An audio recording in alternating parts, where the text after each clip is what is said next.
लोकतंत्र केवल चुनाव जीतने का नाम नहीं है, बल्कि असहमति को गरिमा के साथ व्यक्त करने और आलोचना को मर्यादा के भीतर स्वीकार करने की संस्कृति का भी नाम है।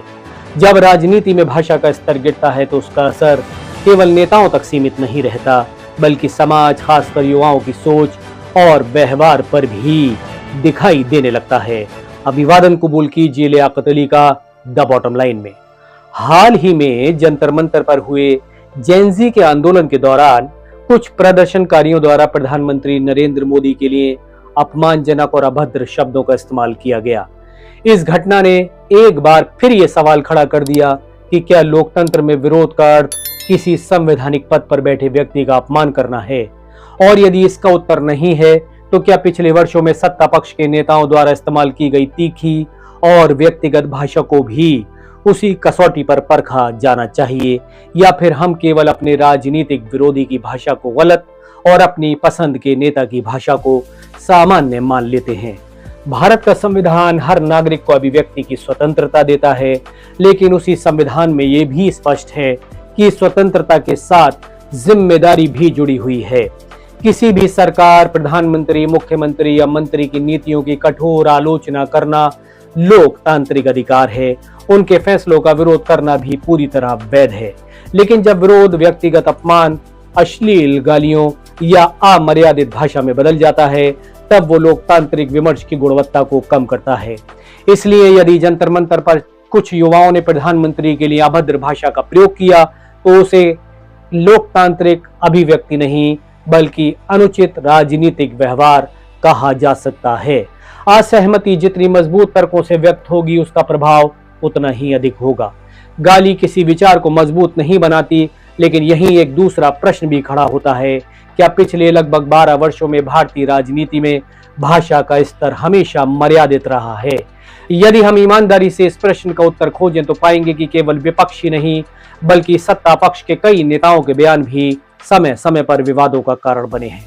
प्रधानमंत्री नरेंद्र मोदी द्वारा अलग अलग चुनावी सभाओं में विपक्षी नेताओं पर किए गए कुछ व्यक्तिगत कटाक्ष भी लंबे समय तक चर्चा का विषय रहे। आप मुझे बताइए भैया, हमारे गरीब देश में ये 50 करोड़ की गर्लफ्रेंड,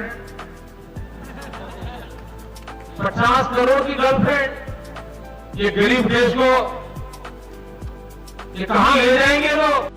पश्चिम बंगाल के चुनाव प्रचार के दौरान दीदी ओ दीदी जैसी टिप्पणी को विपक्ष ने महिलाओं के प्रति सम्मानजनक बताया था। दीदी, ओ ममता दीदी, मैं तो आपको दीदी कहता हूं, आपका आदर करता हूं, आपकी थप्पड़ भी मेरे लिए तो आशीर्वाद बन जाएगी। वो भी खा लूंगा। जबकि भाजपा ने इसे केवल राजनीतिक व्यंग कहा। इसी तरह कांग्रेस की वरिष्ठ नेता सोनिया गांधी के संदर्भ में कांग्रेस की गाय, इसका महात्मा स्वीकार किया है। अब A2 मिल्क, जिस कांग्रेस की गाय के दूध की एक विशेषताएं हैं, इसलिए तथ्यात्मक रूप से इन दोनों घटनाओं को अलग अलग देखना आवश्यक है। किसी भी विश्लेषण में व्यक्ति और बयान की सही पहचान जरूरी होती है। यही बात अन्य नेताओं के बयानों पर भी लागू होती है। पिछले वर्षों में भाजपा के कुछ नेताओं ने मुसलमानों के बारे में ऐसे बयान दिए जिन्हें व्यापक आलोचना का सामना करना पड़ा। क्या बुर्का जब आधार कार्ड बनवाने जाती है तो बुर्का नहीं उठाती है? एयरपोर्ट पर जाती है तो नहीं उठाती है? रिजर्वेशन कराने जाती है तो नहीं उठाती है? सरकारी फायदा लेने जाती है तो नहीं उठाती है? उस समय मुल्ला को नहीं दिखाई देता, केवल वोट में ही है। अब वोट में ये पाकिस्तान है कि बांग्लादेश है या इस्लामिक कंट्री है? ये सेकुलर कंट्री है। यहाँ अगर किसी को शंका होगा तो चेहरा हम उठवाएंगे ही। कई बार चुनावी भाषणों में पूरे समुदाय को संदेह की नजर से देखने वाली भाषा का इस्तेमाल हुआ। कुछ नेताओं ने विरोधियों को पाकिस्तान जाने की सलाह दी, कुछ ने राजनीतिक विरोधियों को आतंकवाद से जोड़ने वाले बयान भी दिए। ये बहुत बड़ी हमारे पूर्वजों से भूल हुई, जिसका खामियाजा हम यहाँ भुगत रहे हैं। अगर उस समय मुसलमान भाइयों को वहां भेज दिया गया होता, आज ये नौबत ही नहीं आती। दूसरी ओर विपक्षी दलों के कुछ नेताओं ने भी प्रधानमंत्री, भाजपा नेताओं और समर्थकों के लिए बेहद अपमानजनक शब्दों का इस्तेमाल किया। कई मौकों पर सोशल मीडिया ने इस भाषा को और अधिक आक्रामक बना दिया।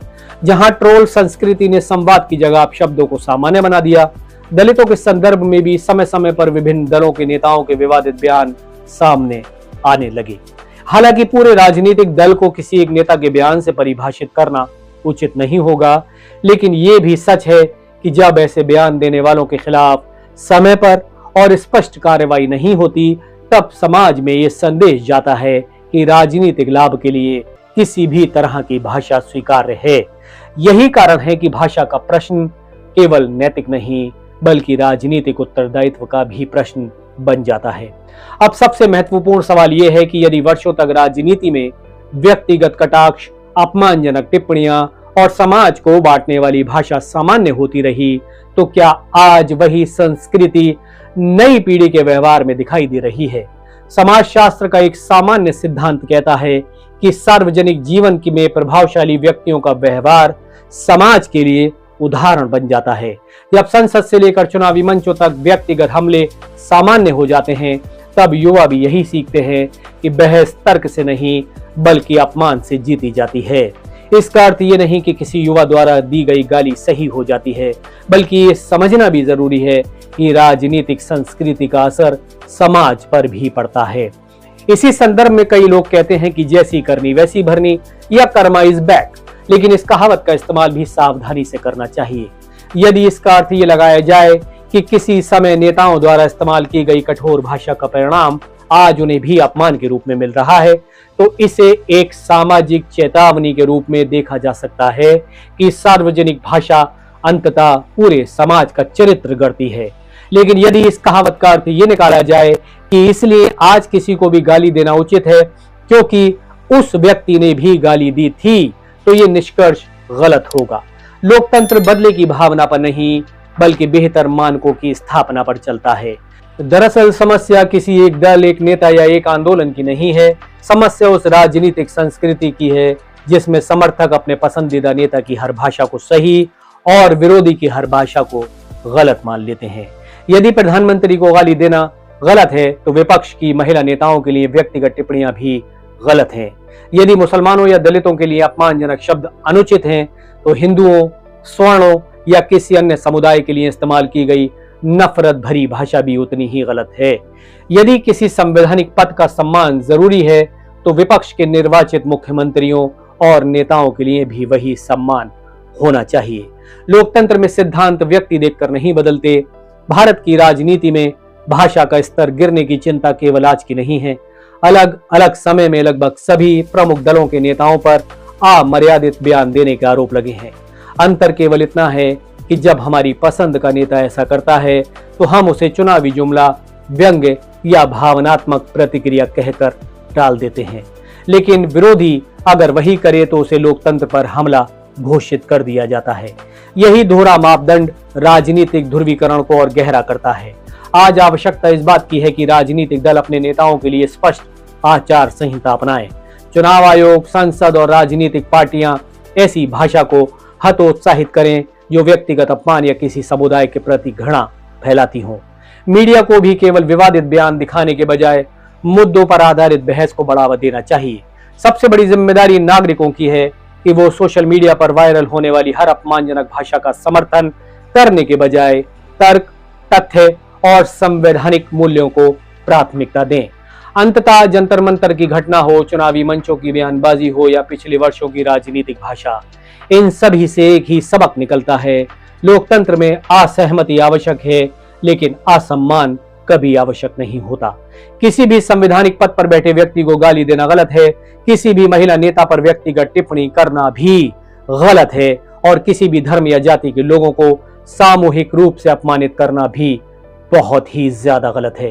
यदि हम सचमुच लोकतंत्र को मजबूत बनाना चाहते हैं, तो हमें अपने राजनीतिक झुकाव से ऊपर उठकर हर पक्ष के लिए एक ही नैतिक मानदंड अपनाने होंगे।